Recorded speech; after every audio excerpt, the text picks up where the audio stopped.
The purpose of terrorism is to terrify, to frighten civilians by unprovoked attacks against a group or a nation. One of the most commonly used terrorist tactics is murdering large numbers of people.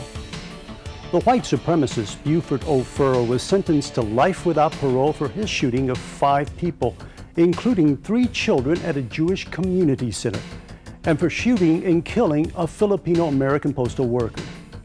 Furrow had previously been chased away from the Simon Wiesenthal Center in Los Angeles by private security professionals. That's before he could have inflicted even more damage.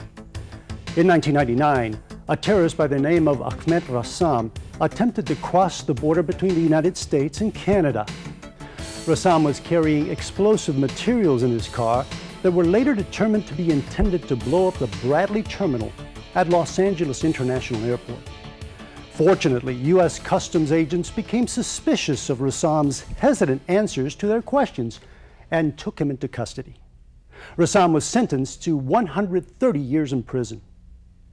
Terrorist acts are not always against people. For example, some people believe they are in the right when they destroy property to make a point for a cause, such as in the case of the vandalizing of car dealerships or serious arson fires directed at new housing developments.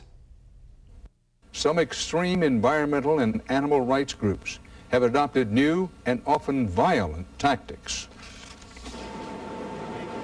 It's been guerrilla warfare all summer out west. The extremist Earth Liberation Front, or ELF, has claimed responsibility for a rash of fires in California, including this $50 million development in San Diego. The entire history of the organization has never harmed one person. Former ELF spokesman Craig Rosebrough says property destruction is a necessary tactic.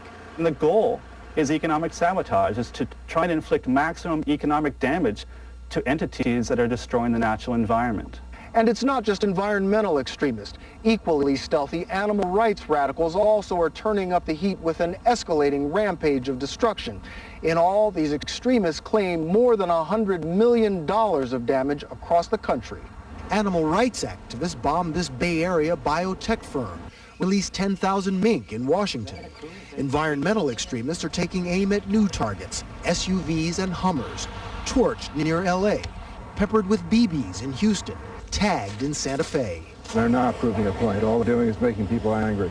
Driving a Hummer, $50,000 General Motors tool for the rich, 10 miles to the gallon, that is violence. Going in and torching those and getting rid of those, that's an act of liberation, and it should be applauded.